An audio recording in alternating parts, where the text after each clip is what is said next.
जागतिकीकरणानंतर जग एक ग्लोबल खेड्यात रूपांतरित होत आहे.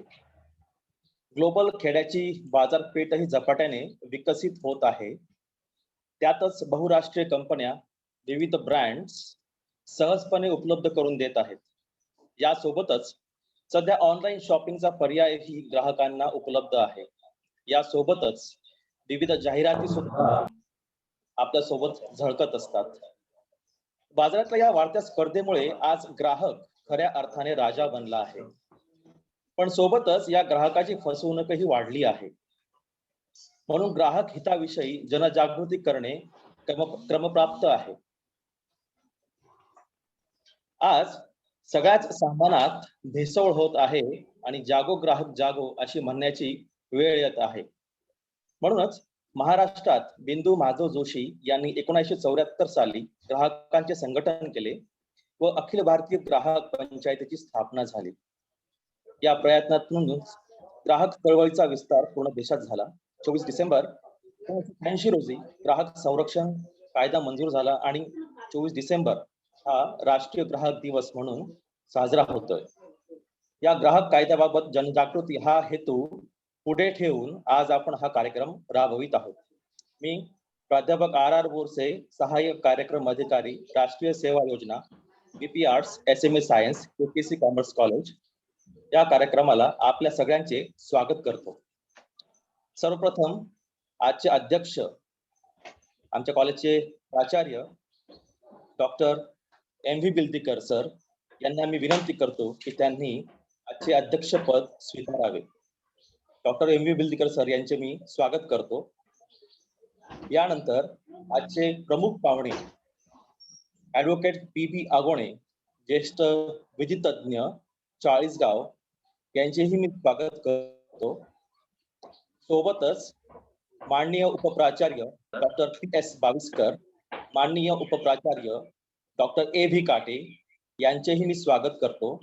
शेवटी या कार्यक्रमाला जॉईन झालेले सर्व स्टाफ, सर्व विद्यार्थी यांचं मी स्वागत करतो. आणि या पुढील प्रास्ताविकासाठी प्राध्यापक GP सदावर्ते सर, कार्यक्रम अधिकारी, राष्ट्रीय सेवा योजना यांना मी आमंत्रित करतो. Over to Sadavarte sir.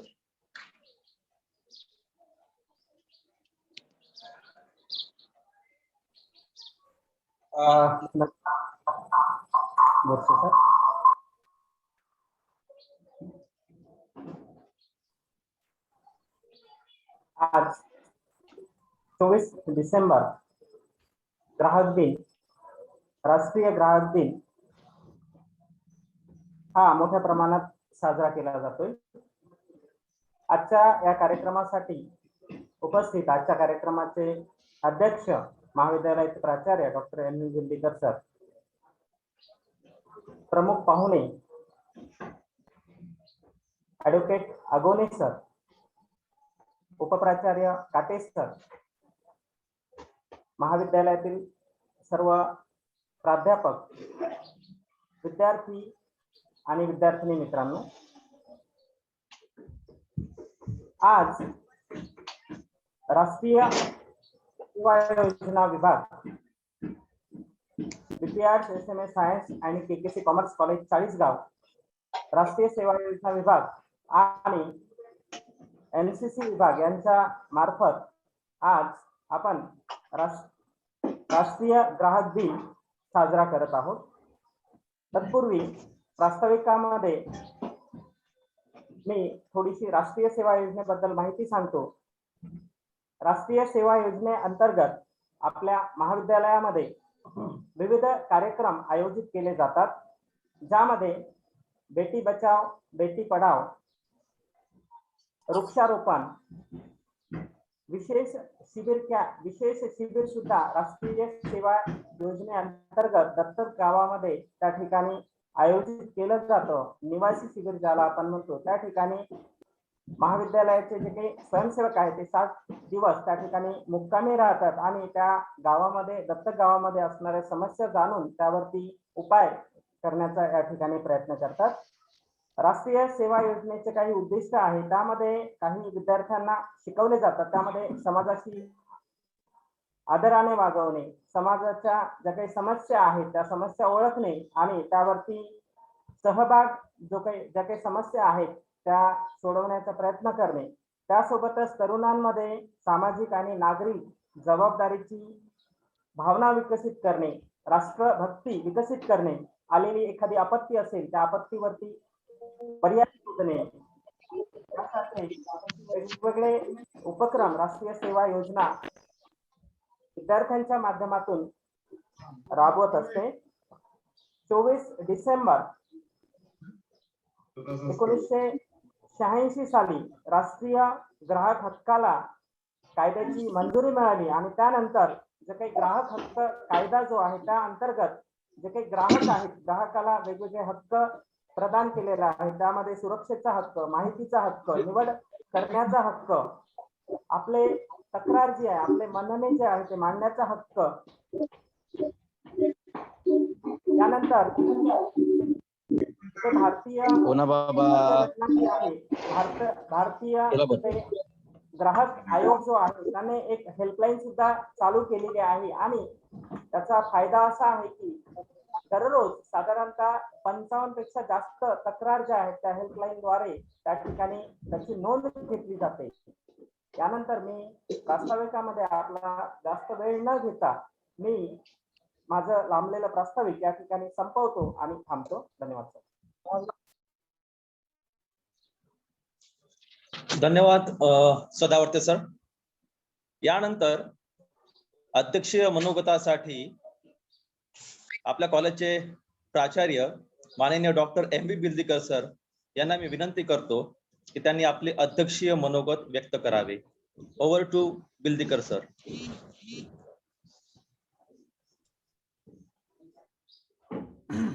आजच्या राष्ट्रीय ग्राहक दिनाच्या निमित्तानं आयोजित या कार्यक्रमासाठी उपस्थित आजच्या कार्यक्रमाचे वक्ते माननीय ॲडव्होकेट P.B. आगोणे साहेब, आमच्या महाविद्यालयाचे उपप्राचार्य आणि IQAC समन्वयक डॉक्टर अजय काटे, NSS विभागाचे प्रमुख प्राध्यापक G.P. सदावर्ते, त्यांचे सर्व सहकारी, या कार्यक्रमासाठी ज्यांनी परिश्रम घेतले असे प्राध्यापक वसईकर, सर्व उपस्थित प्राध्यापक बंधू भगिनी आणि विद्यार्थी मित्र. 24 डिसेंबर हा आपण राष्ट्रीय ग्राहक दिन म्हणून साजरा करत असतो. या साजरा करण्यामागची भूमिका या ठिकाणी प्राध्यापक बोरसे यांनी विशद केली आहे. खरंच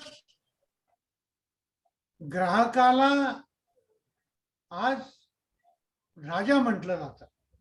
कारण पूर्वी काय असायचं, एखाद्या गावामध्ये एखादी वस्तू घ्यायला गेली असताना ती वस्तू फार मोजक्या ठिकाणी मिळायची आणि जे ती वस्तू विकत घेणे ही जणू ग्राहकाची गरज होती, विकणाऱ्याचा नाही. अशा आविर्भावामध्ये मग हव्या त्या भावामध्ये हव्या त्या गुणवत्तेची वस्तू दुकानदार किंवा व्यापारी हा विकत असे. परंतु ज्या वेळेला हा ग्राहक संरक्षण कायदा अस्तित्वात आला त्यानंतर ग्राहकाला अनेक अधिकार त्या ठिकाणी देण्यात आले. योग्य वस्तू, योग्य गुणवत्तेची वस्तू योग्य भावात आपल्याला मिळणं किंवा ती प्राप्त करून घेणं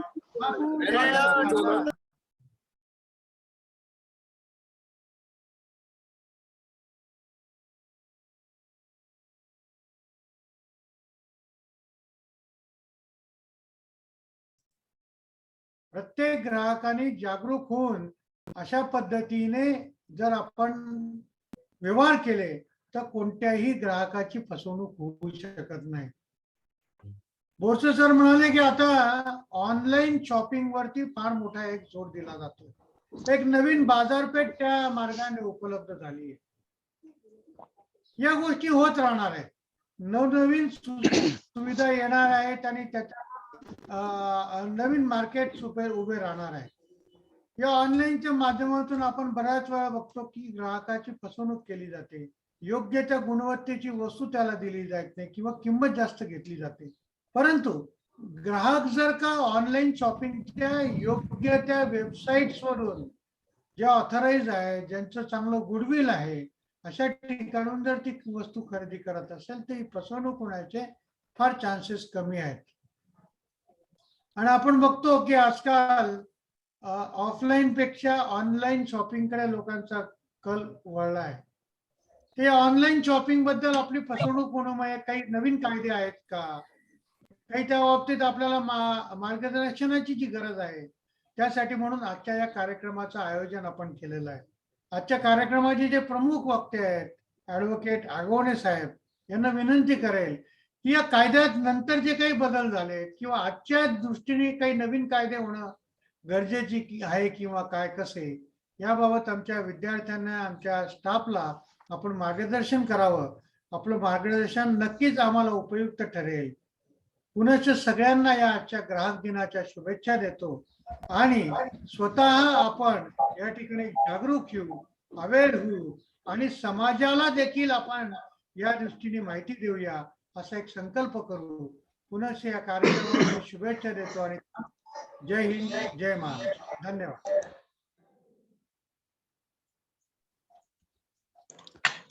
धन्यवाद डॉक्टर बिल्दीकर सर.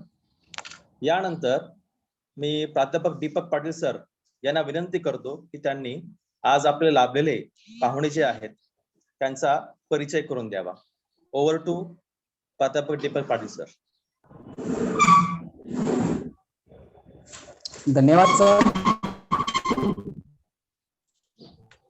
आज राष्ट्रीय ग्राहक दिनानिमित्त NSS विभागामार्फत जो कार्यक्रम आयोजित केलेला आहे, तर त्या कार्यक्रमाचं औचित्य साधून आज आपल्याला जे प्रमुख वक्ते लाभलेले आहेत तर ते विधी तज्ञ आहेत.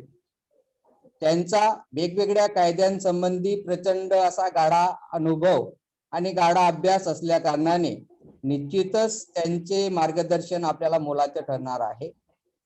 सरांचा जर परिचयाच्या संदर्भात जर विचार केला तर सरांचा परिचय हा फार व्यापक आहे.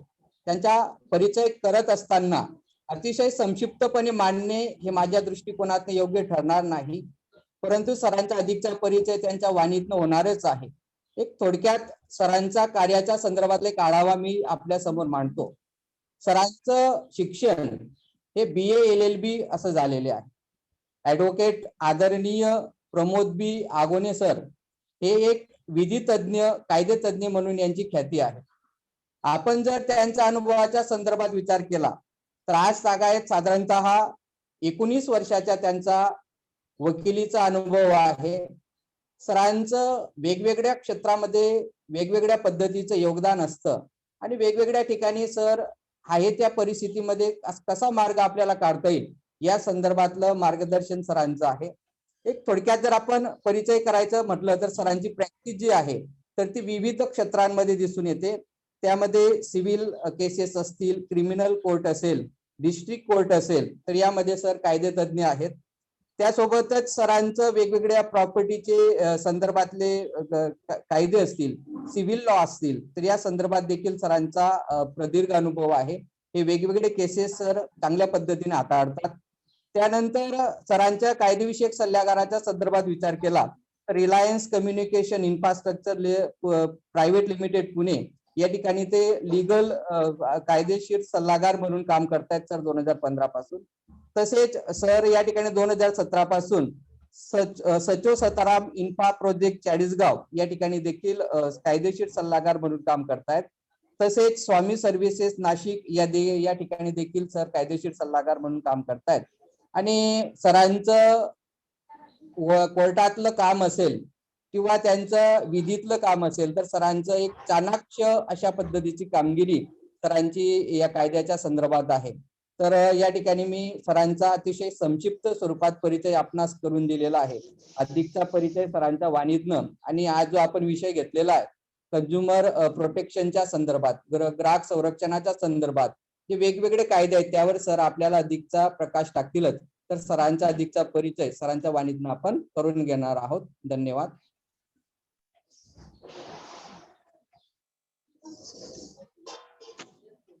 धन्यवाद प्राध्यापक दीपक पाटील सर. यानंतर आज आपल्याला जे वक्ते लाभलेले आहेत ऍडव्होकेट E.B. आगोने सर यांना मी विनंती करतो की त्यांनी आपल्याला मार्गदर्शन करावे. Over to Agone sir. धन्यवाद. आवाज येतोय सगळ्यांना? हॅलो, आवाज येतोय सर? येतोय सर, आवाज येतोय, बोला. हा.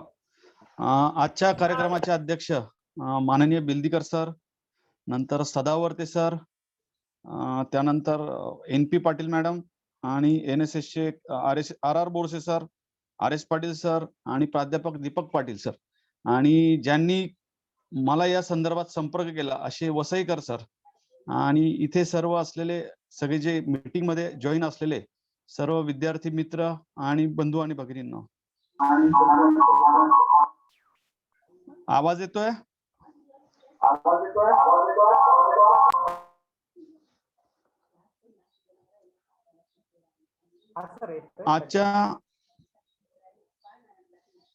आजच्या या कार्यक्रमाच्या निमित्ताने पुन्हा एकदा मला आपल्या BP आर्ट्स जे कॉलेज आहे त्यामध्ये जॉईन होण्याची संधी मिळाली. तसं तर मी आपल्या कॉलेजचा माजी विद्यार्थी आणि आपल्या कॉलेजमधून मी 11वी-12वी केलाय, नंतर BA पण आपल्या कॉलेजमधूनच केलाय, आणि आपल्या कॉलेजचा मी एक वादविवाद स्पर्धा आणि वक्तृत्व स्पर्धेमध्ये असलेला एक स्पर्धक किंवा प्रतिनिधी म्हणून सुद्धा आपल्या कॉलेज तर्फे मी स्पर्धा केलेल्या आहेत. तर अशा या कॉलेजच्या माध्यमातून किंवा कॉलेजमधून मी शिकलेलो असल्यामुळे माझी जबाबदारी आहे की कॉलेजची जी काही आपण विद्यार्थी आहात आणि जे काही शिक्षक वर्ग आहे किंवा प्राध्यापक वर्ग आहे यांच्यासाठी काहीतरी माझ्याकडून एक सेवा घडते, याबद्दल आपल्या सर्वांचे आणि कॉलेजचे धन्यवाद देतो मी, आणि विषयाला सुरुवात करतो. तर आजचा जो विषय आहे कंझ्युमर प्रोटेक्शन ऍक्ट या विषयावरती चर्चा करण्यासाठीचा. तर कंझ्युमर प्रोटेक्शन ऍक्ट का लागू करावा लागला? कारण की पूर्वी जे कंझ्युमर किंवा म्हणजे आपण ज्यांना ग्राहक म्हणतो, या ग्राहकांच्या संदर्भातले कायदे असे पूर्वी फार काही नव्हते. मगाशी सरांनी सांगितल्याप्रमाणे बिंदू माधव जोशी हे जे व्यक्तिमत्व होतं किंवा ज्यांनी ग्राहकांच्या संदर्भात जे काही लढे दिले, त्यांनी जी पंचायत स्थापन केली, त्याच्यानंतर कायद्याचा उगम कुठेतरी झाला. 1986 साली ऍक्ट अस्तित्वात आला होता, कंझ्युमर प्रोटेक्शन ऍक्ट. सदरचा ऍक्ट हा त्यावेळेस फक्त 31 किंवा 32 सेक्शन असलेला असा होता, म्हणजे एक शॉर्ट स्वरूपात, एक जुजबी किंवा स्टार्ट जशी असते माणसाची की शॉर्ट मध्ये असतो, त्या पद्धतीने तो ऍक्ट त्यावेळेस आलेला होता. पण मग तो कायदा आणण्याची गरज का निर्माण झाली? तर जसं जसं आपला भारत देश स्वतंत्र झाला त्यानंतर औद्योगिक क्रांती आपण म्हणूया भारत देशाची, खरं तर की भारत देशामध्ये अनेक प्रोडक्शनच्या जे काय असतील कंपन्या तयार झाल्यात, मॅन्युफॅक्चरिंग कंपन्या तयार झाल्यात, आणि मॅन्युफॅक्चरिंग कंपन्यांनी त्यांचे प्रॉडक्ट्स मार्केटमध्ये आणायला सुरुवात केली. त्यासोबतच सेवा क्षेत्रामध्ये सुद्धा कंझ्युमर ग्राहक तयार व्हायला लागले. म्हणजे एकंदरीत कायद्याच्या हिशोबाने जर विचार केला तर ग्राहक कुणाला म्हणायचं? तर ग्राहक जो सेवा एखाद्या एस्टॅब्लिशमेंट किंवा कंपनीकडून किंवा एखाद्या फर्मकडून किंवा एखाद्या कंपनी आपण थोडक्यात म्हणूया त्याला, त्यांच्याकडून जर एखादी सेवा घेत असेल तर तिथं तो ग्राहक असतो. आणि जो मुव्हेबल प्रॉपर्टी की जी आपल्याला इकडून तिकडे हलवता येते, अशी मुव्हेबल प्रॉपर्टी जी मोबदला देऊन खरेदी करत असेल किंवा मोबदला देऊन सेवा घेत असेल, तर असा जो कोणी व्यक्ती असतो त्याला कायद्याच्या भाषेत ग्राहक म्हटलं जातं. तर अशा या ग्राहकाला कुठेतरी प्रोटेक्शन मिळावं. पण फार पूर्वी काही असं ग्राहकांना प्रोटेक्शन नव्हतं. त्यावेळेस एक मोनोपॉली असायची की मार्केटमध्ये जे प्रॉडक्ट असायचं तेच विकत घ्यावं, असं सगळ्यांचा हे असायचा, मानस असायचा. आणि मग त्यावेळी जो कोणी कंपनी किंवा मॅन्युफॅक्चरर असेल, तो जे प्रॉडक्ट आणायचा, मग त्याच्या प्रॉडक्टमध्ये क्वालिटी आहे का, क्वांटिटी आहे का, त्याच्या प्रॉडक्टमध्ये कॅलिबर आहे का, किंवा त्याचे प्रॉडक्ट ISI आपण जे आता ISI स्टँडर्ड जे म्हणतो त्या दृष्टीने ते योग्य आहे का. तर हे त्यावेळी कोणी एवढं तपासत नव्हतं. त्यावेळेस त्या संदर्भातल्या कुठल्या प्रयोगशाळा फार काही नव्हत्या. तर अशा वेळेस हॅलो, आवाज येतोय? आता अशा वेळेस या कंपन्यांच्या किंवा यांना कुठेतरी लगाम बसला पाहिजे आणि ग्राहकाचं हितसंवर्धन झालं पाहिजे. म्हणून बिंदू माधव जोशी सरांनी जी चळवळ चालू केली त्याचे परिपाक असं झालं की 1986 साली आपला ऍक्ट अस्तित्वात आला. पण मग 1986 साली जो ऍक्ट अस्तित्वात आला तो परिपूर्ण होता का? तर फार काही म्हणजे जर अभ्यास केला तो फार काही परिपूर्ण असा नव्हता असं निदर्शनास आलं.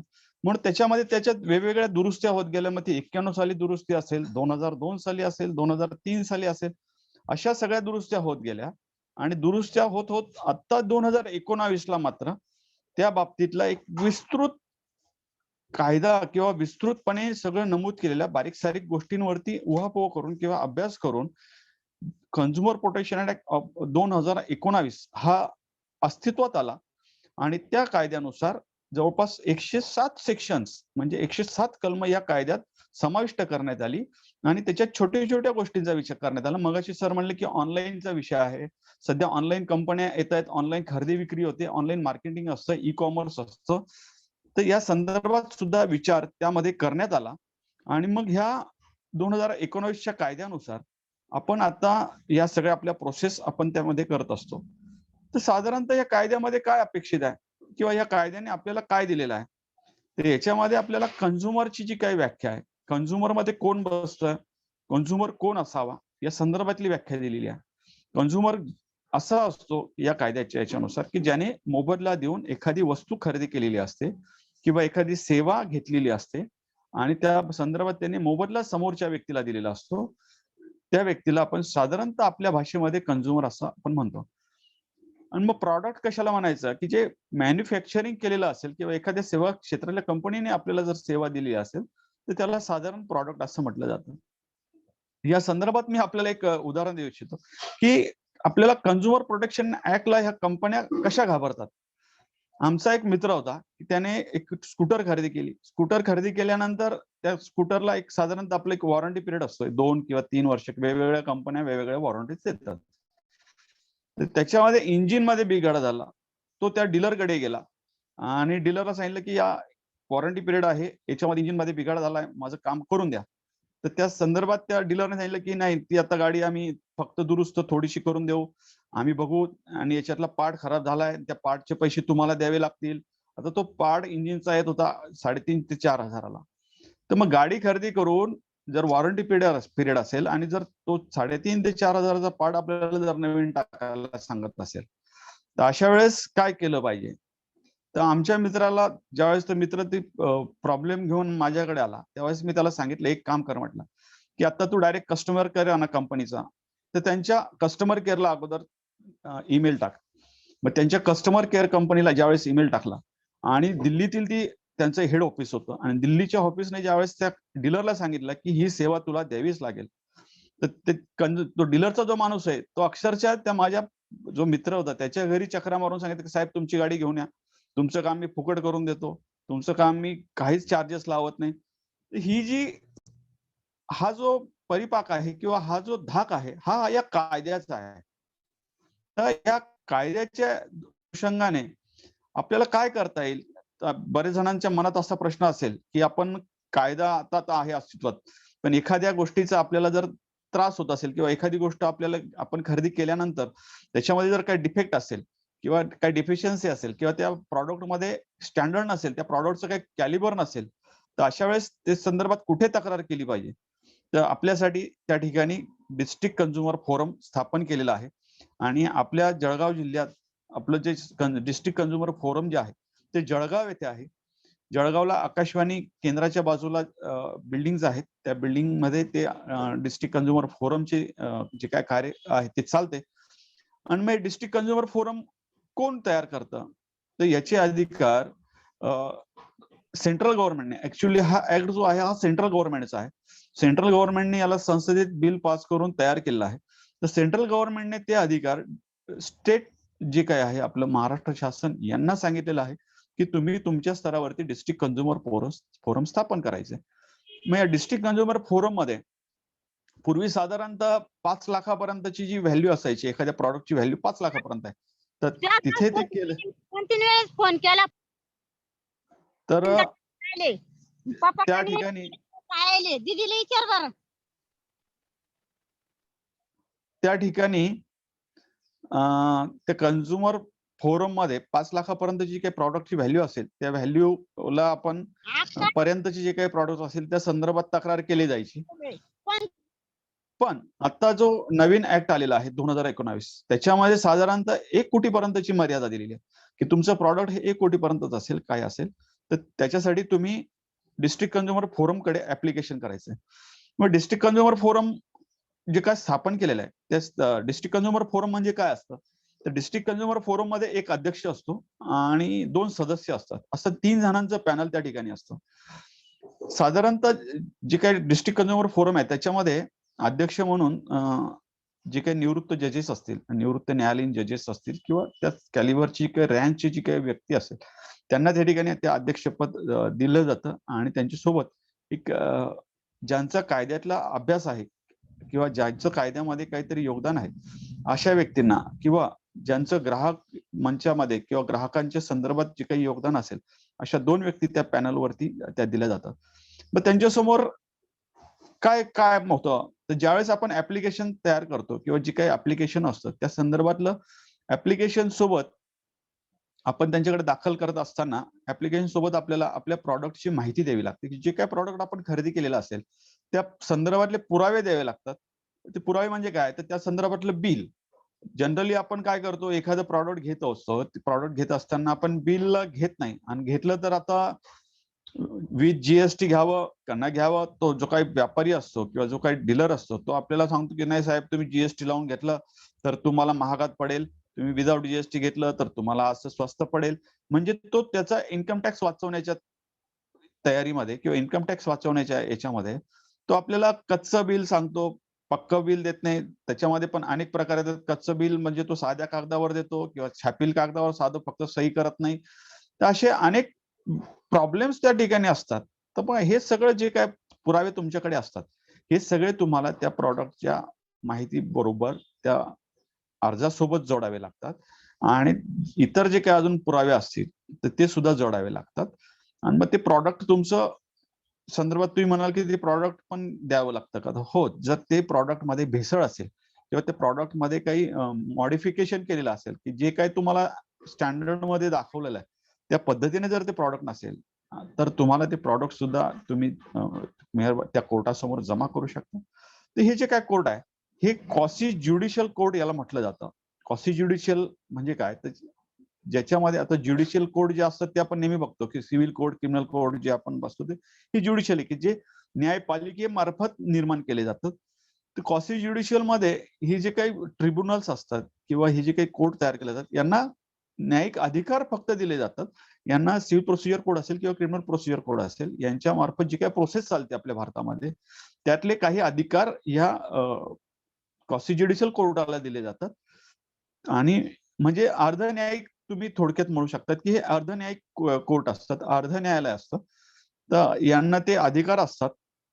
तर मग हे आता मगाशी आपण चर्चा करत असताना थोडंसं ओघातून आपण थोडं साईडला आलो होतो. तर ते आपण ऍप्लिकेशन केल्यानंतर आपले प्रॉडक्ट वगैरे जे काय आहे आपण तिथे ते त्यांच्याकडे जमा करतो त्यावेळेस त्याचा पंचनामा केला जातो ते सील केले जातात आणि ते तिथे जमा केले जातात किंवा ते कुठल्या लॅबोरेटरीकडे जी काही अप्रोप्रिएट लॅबोरेटरी असेल की जी राज्य सरकारने किंवा केंद्र सरकारची मान्यता प्राप्त लॅबोरेटरी असेल प्रयोगशाळा असेल त्या प्रयोगशाळेकडे तो प्रॉडक्ट दिला जातो आणि त्यांचा अहवाल त्या ठिकाणी मागवला जातो. तर तो अहवाल मागवत असताना त्या अहवालाची जी काही फी असते ती आपण जो कंप्लेनंट जो असतो म्हणजे तक्रारदार यानेच ती पेड करायची असते. तर ती त्या ठिकाणी पाठवलं जातं तो अहवाल मागवला जातो आणि अहवाल मागवल्यावर त्या कंपनीचे जे काही डीलर असतील किंवा कंपनीचे जे काही प्रतिनिधी असतील त्यांना पण कॉल केलं जातं आणि त्यांना त्याबाबत माहिती देऊन त्यांना त्यांची म्हणणं मांडण्याची संधी दिली जाते.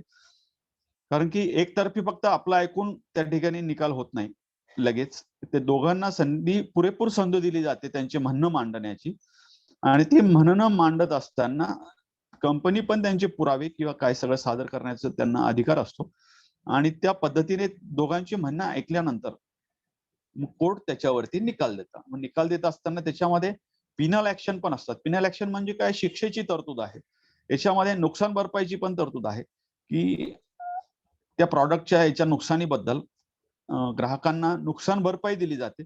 मग ती त्या प्रॉडक्टच्या किंवा त्या प्रसंगाच्या किंवा त्या मॅटर बघून ती ठरवली जाते आणि त्याच्यात मग मानसिक शारीरिक त्रास झालेला असला तरी त्या संदर्भातली नुकसान भरपाई मेहरबान कोर्ट देऊ शकतं.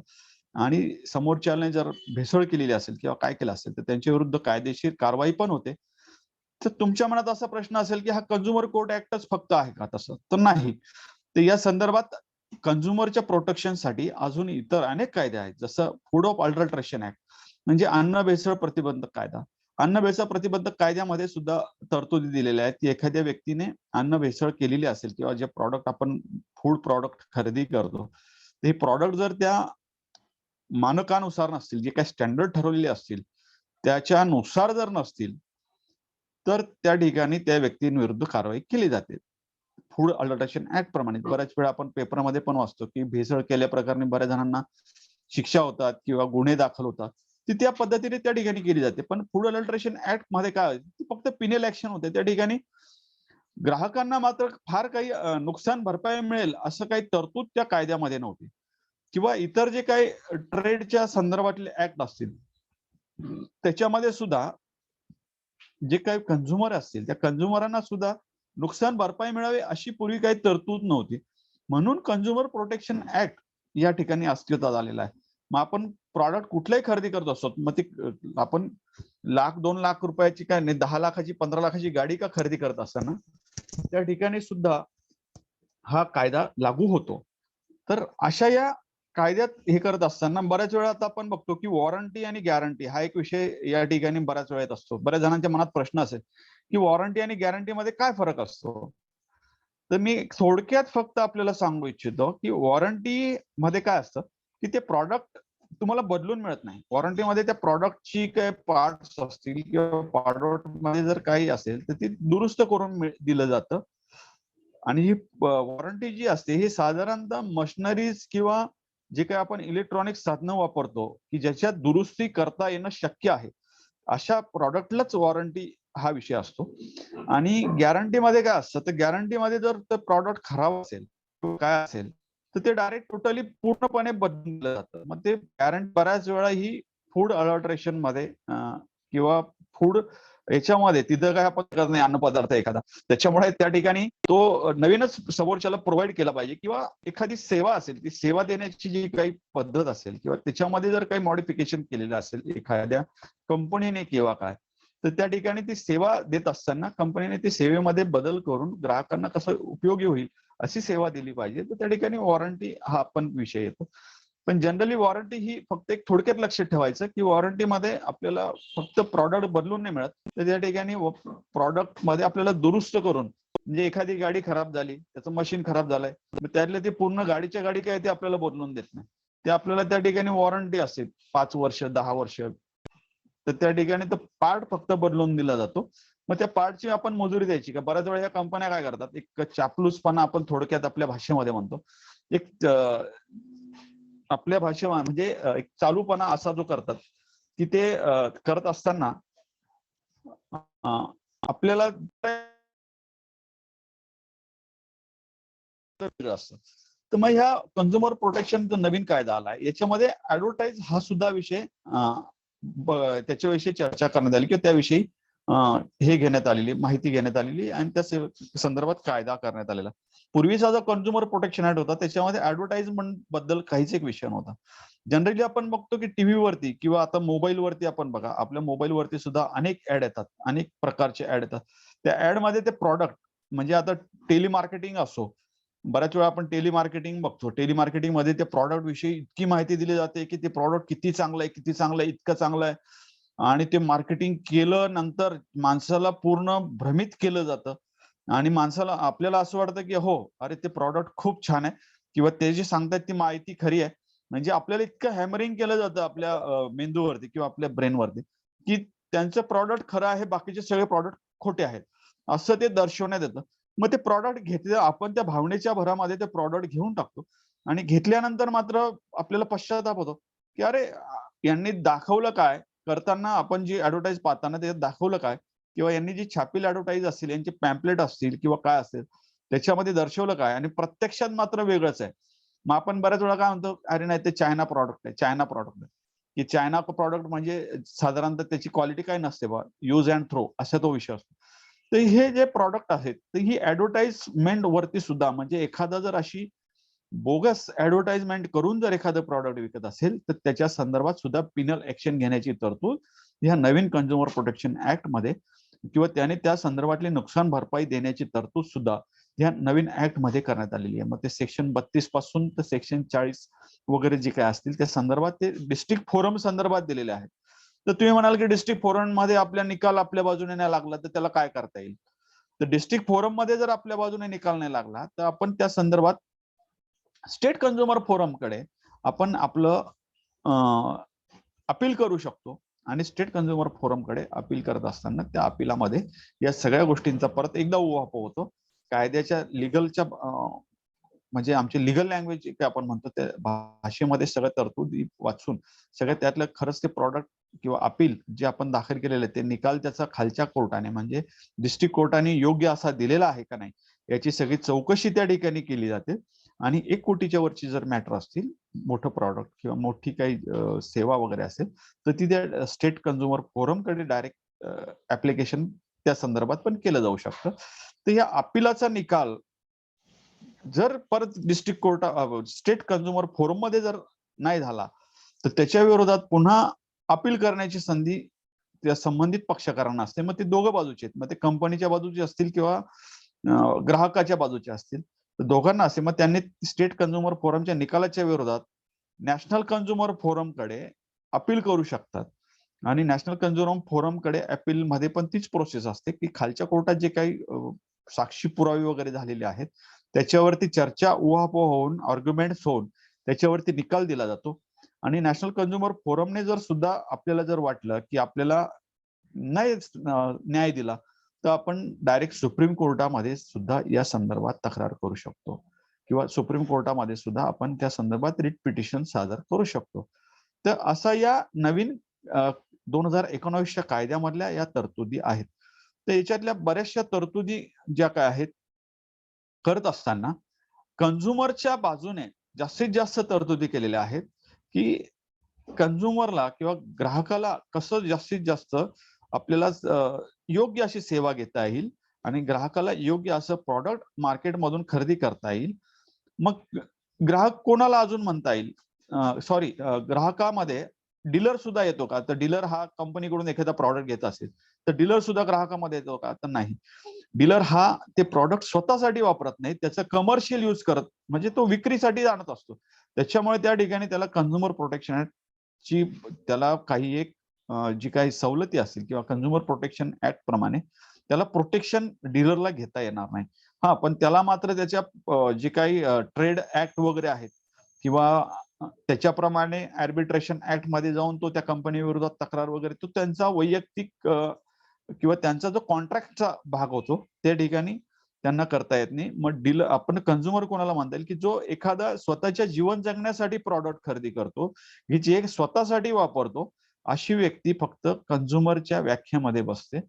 त्याच्यामुळे हे सगळं करत असताना आपण एक नेहमी लक्षात ठेवलं पाहिजे. बऱ्याच वेळा आपण ह्या गोष्टी मार्केटमध्ये जाताना अरे जाऊ दे 100 रुपयाची ती गोष्ट आहे, काय एवढं टेन्शन घ्यायचं. 100 रुपयाची वस्तू घेत असताना आपण त्याचं बिल मागत नाही किंवा आता तर शक्यतोवर 1000-500च्या गोष्टी घ्यायला सुद्धा आपण बिल मागत नाही. आता ऑनलाईनला तर बऱ्याच कंपन्या काय करतात की अगोदर पेमेंट करा मग आम्ही तुम्हाला तुमचे प्रॉडक्ट पाठवतो. तर बऱ्याच वेळा त्या ठिकाणी फसवणूक पण होते.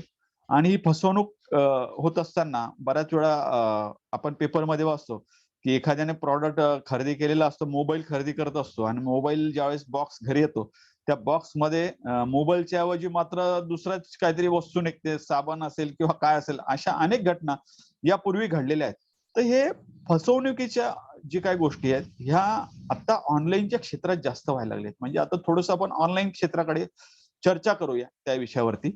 तर ऑनलाईन क्षेत्राकडे ज्यावेळेस आपण एखादं प्रॉडक्ट खरेदी करतो, आता मोठ्या मोठ्या कंपन्या त्या ठिकाणी आहेत. मग त्या परदेशी कंपन्या असतील किंवा काय कंपन्या असतील, ह्या कंपन्यांचं जाळं आता भारतामध्ये विणलं गेलेलं आहे. कारण की मल्टीनॅशनल कंपन्यांनी भारतामध्ये सुद्धा ऑनलाईन प्रॉडक्ट मध्ये त्यांना जास्त नफा असल्यामुळे ते आता ऑनलाईन विक्री करता किंवा ऑनलाईन मार्केटिंग करण्याकरता जास्त कल या कंपन्यांचा असतो.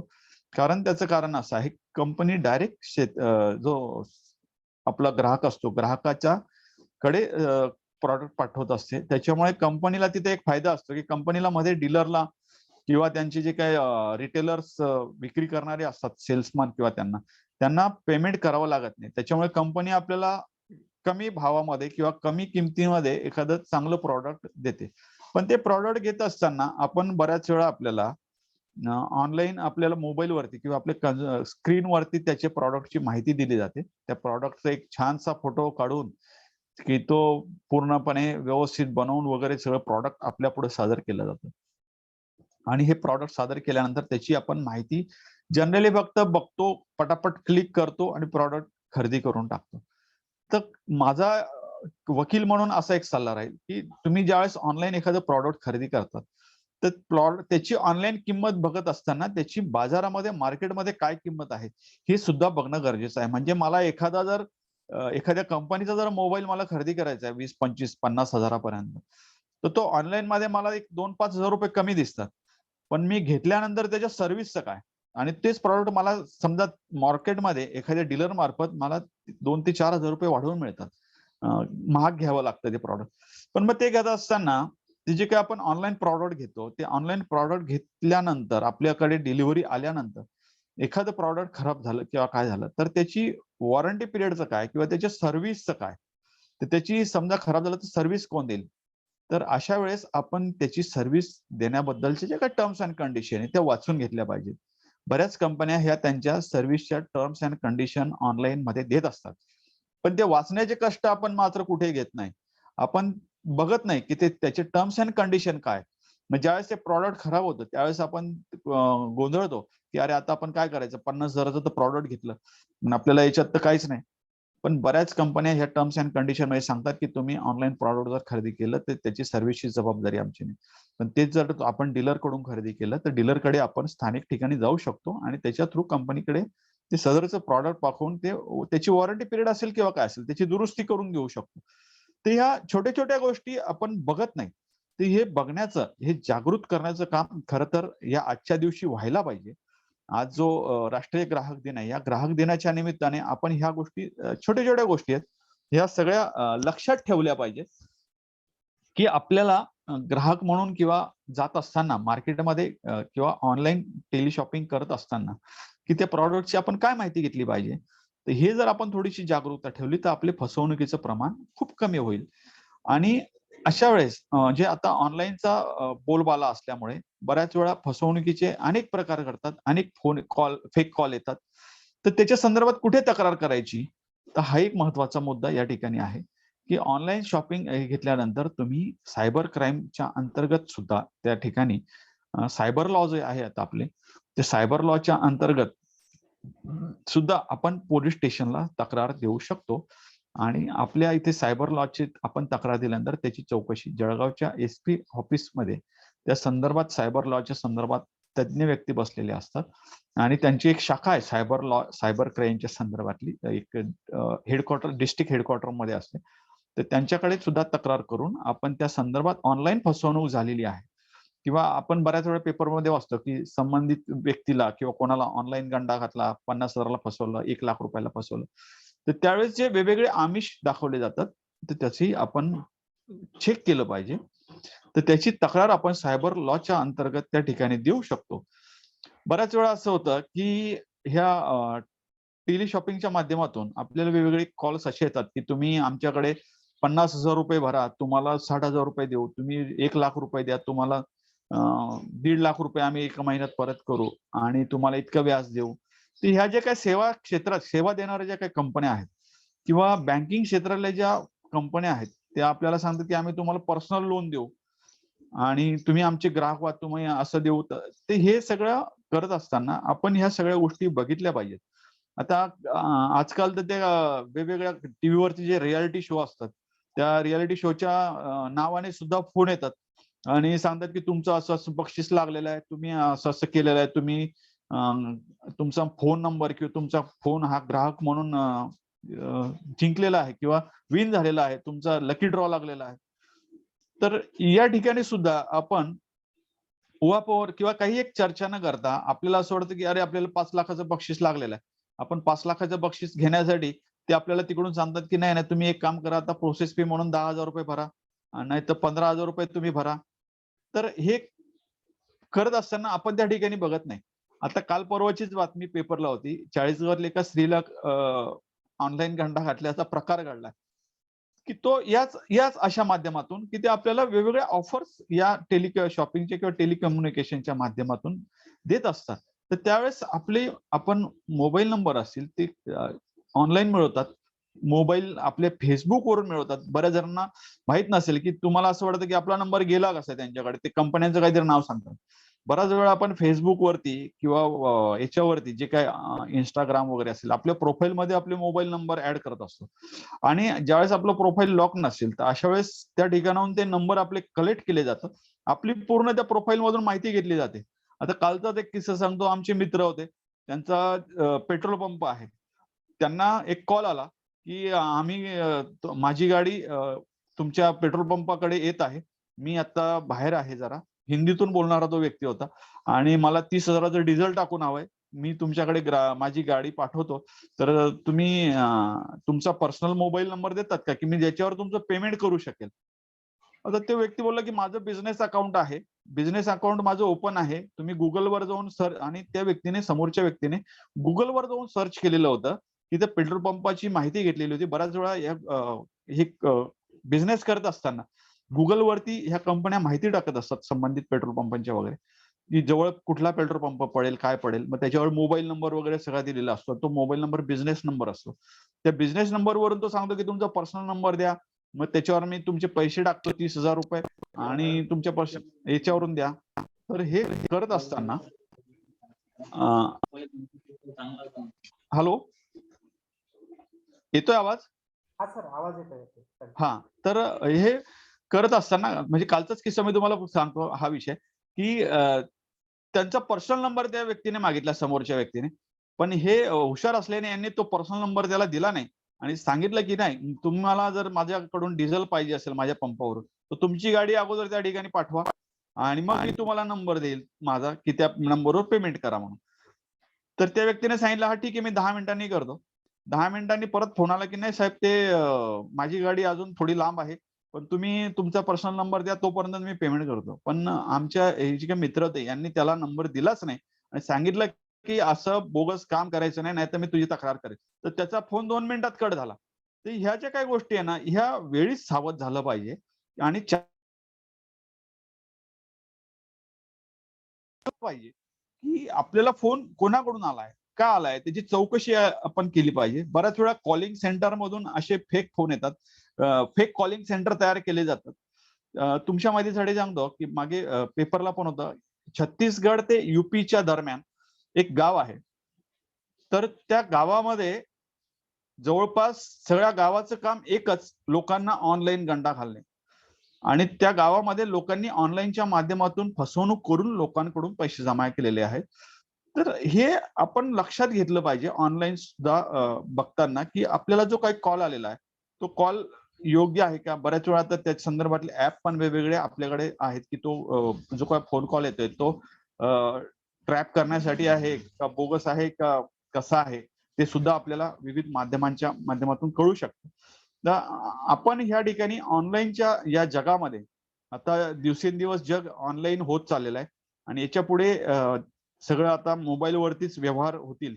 तर अशा वेळेस ह्या गोष्टी जपणं आपल्याला गरजेचं आहे. तर या संदर्भात तक्रारी कुठे करायच्यात याची माहिती या निमित्तानं आपण सर्वांनी घेणं आवश्यक आहे. तर वेगवेगळ्या कायद्यानुसार वेगवेगळ्या कोर्टाला त्या संदर्भातल्या पॉवर्स दिलेल्या आहेत, ज्युरिडिक्शन दिलेलं आहे.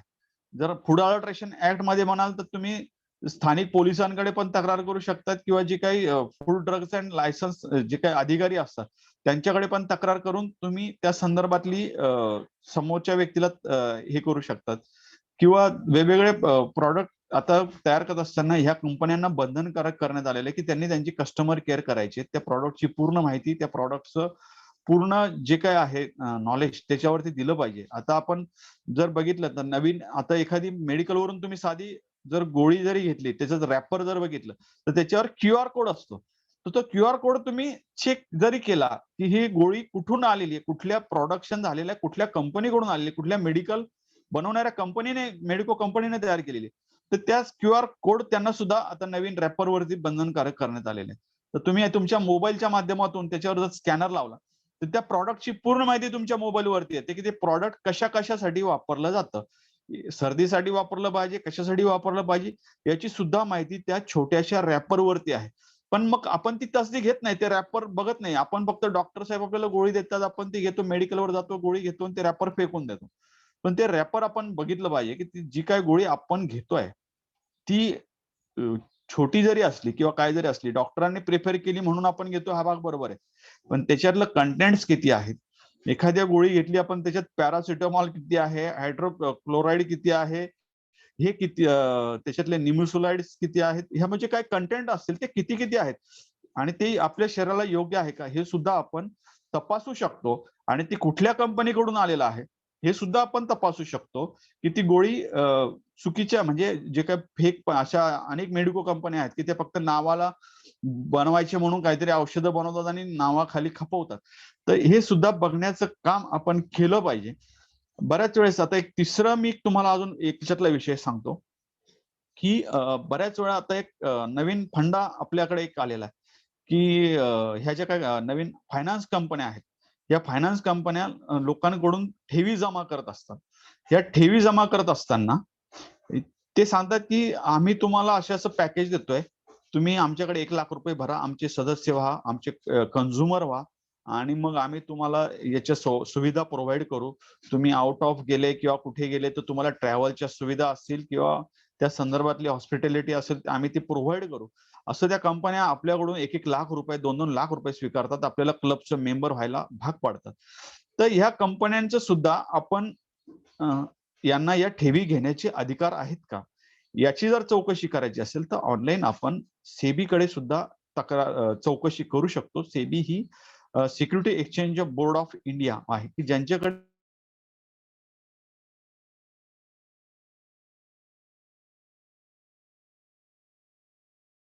त्या ठिकाणी सेबीकडे सादर करून त्यांच्याकडून मंजुरी घेऊन मग ते प्रॉडक्ट ग्राहकांमध्ये किंवा ठेवीदारांमध्ये विक्रीस काढले पाहिजेत, असं बंधनकारक त्यांना केलेलं आहे संबंधित कंपन्यांना.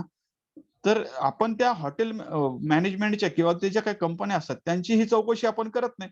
आपण साधारणतः लाख 2-2 लाख रुपये भरून मेंबरशिप घेऊन टाकतो, त्यांचं ग्राहक होऊन जातो आणि मग ते ज्यावेळेस आपल्याला वर्षभरात काही सुविधा देत नाहीत, मग अशा वेळेस आपण हवाल दिलो होतो. मग ही लोक बऱ्याच वेळा आमच्याकडे येतात, मग ते कंपन्या कुठला तरी चेक देतात, मग ते चेक बाउन्सच्या केसेस आम्ही करतो, पण मग त्याच्यात वेळ वाया जातो, पैसा खर्च होतो.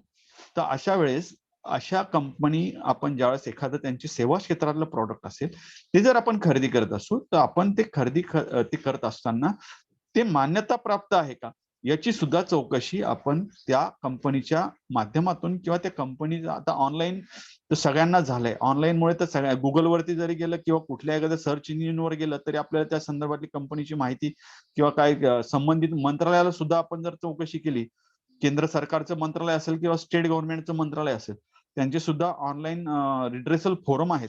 तुम्ही ऑनलाईन तक्रार टाकली तरी तिथे त्यांचे उत्तर ते देत असतात. तर त्याचा उपयोग आपण त्या ठिकाणी केला पाहिजे.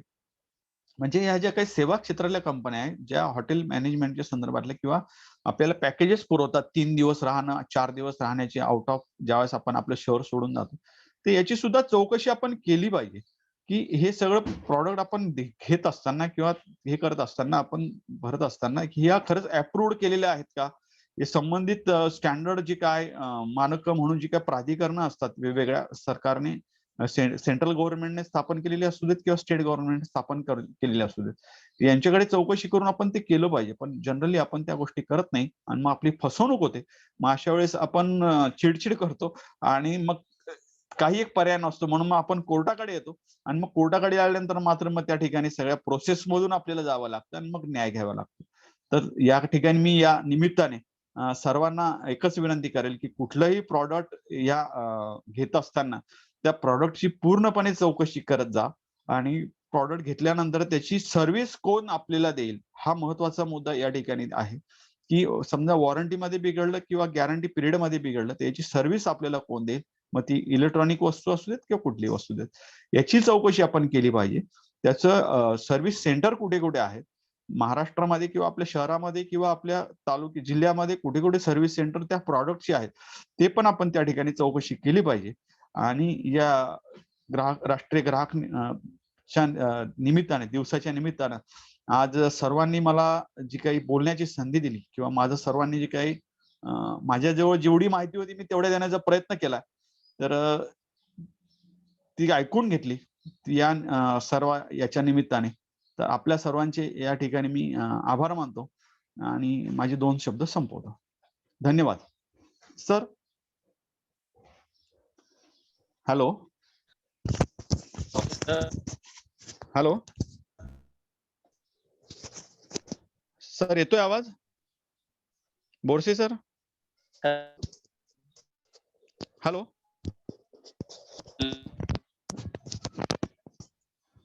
हॅलो. हा सर, येतोय आवाज, बोला बोला. हा, मी समारोह म्हणजे कार्यक्रम हे संपवलेला आहे आता हो सगळ्यांचं. हो हो, आभार मानतील आमचे सर, आभार मानतील. 1 मिनिट. थोडंसं धन्यवाद. अतिशय सोप्या समजून भाषेमध्ये आपण आपलं विवेचन केलेलं आहे. प्रत्येक जण घराच्या बाहेर निघताना कुठला तरी ग्राहक असतोच आणि ग्राहकांचे हक्क जर आपल्याला माहिती असतील तर आपली फसवणूक ही कोणीही करू शकत नाही.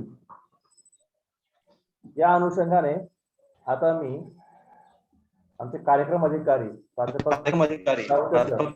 सदावर्ते सर यांना अशी विनंती करतो की त्यांनी आभार प्रदर्शन करावे. Over to Sadavarte sir.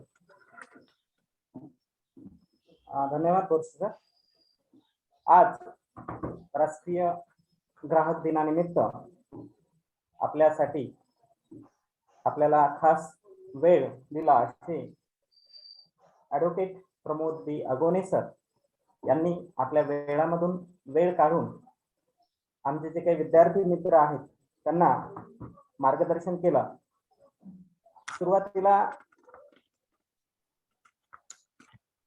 ज्या काही ऑनलाईन सुरुवातीला आपण जेव्हा ग्राहक होतो तर सुरुवातीलाच कॉम्पिटिशन जी आहे ती कमी होते आणि नंतर हळूहळू तशी कॉम्पिटिशन वाढली आणि ग्राहकाला वेगवेगळे ऑप्शन्स कसे काय तयार झाले याबद्दल सुरुवातीला सरांनी सांगितलं. त्यानंतर ग्राहक म्हणजे काय, ग्राहक कुणाला म्हणतो आपण, त्यासोबतच ग्राहकाचे जे काही हक्क आहेत त्या हक्काबद्दल सरांनी माहिती सांगितली.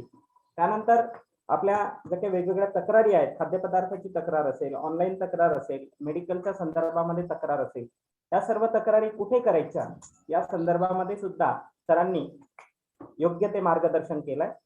त्यानंतर आपण जे काही बिल घेतो ते बिल कसं असावं या संदर्भामध्ये सुद्धा सरांनी मार्गदर्शन केलं. त्यानंतर वॉरंटी आणि गॅरंटी या संदर्भामध्ये सुद्धा सरांनी योग्य ते मार्गदर्शन केलं, त्याबद्दल मी सरांचे आभार मानतो.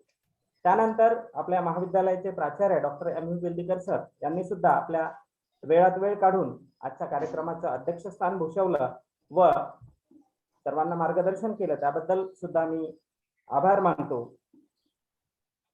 याच बरोबर आजच्या कार्यक्रमासाठी उपस्थित महाविद्यालयाचे उपप्राचार्य व IQAC कोऑर्डिनेटर डॉक्टर अजय काटे सर, हा कार्यक्रम ऑर्गनाईज करण्यासाठी आम्हाला मदत केली असे doctor Vasaikar sir, doctor Arun Savarkar sir, त्यासोबतच माझे सर्व सहकारी, राष्ट्रीय सेवा योजना विभागाचे सर्व सहकारी, विद्यार्थी, NSS स्वयंसेवक आणि NCC चे विद्यार्थी आणि इतर जे काही आपल्या महाविद्यालयाचे विद्यार्थी आहेत या कार्यक्रमाला उपस्थित राहिले, या सर्वांचे मी राष्ट्रीय सेवा योजना विभागाच्या वतीने आभार मानतो आणि अध्यक्षाच्या परवानगीने हा कार्यक्रम संपला असे या ठिकाणी जाहीर करतो. धन्यवाद सर.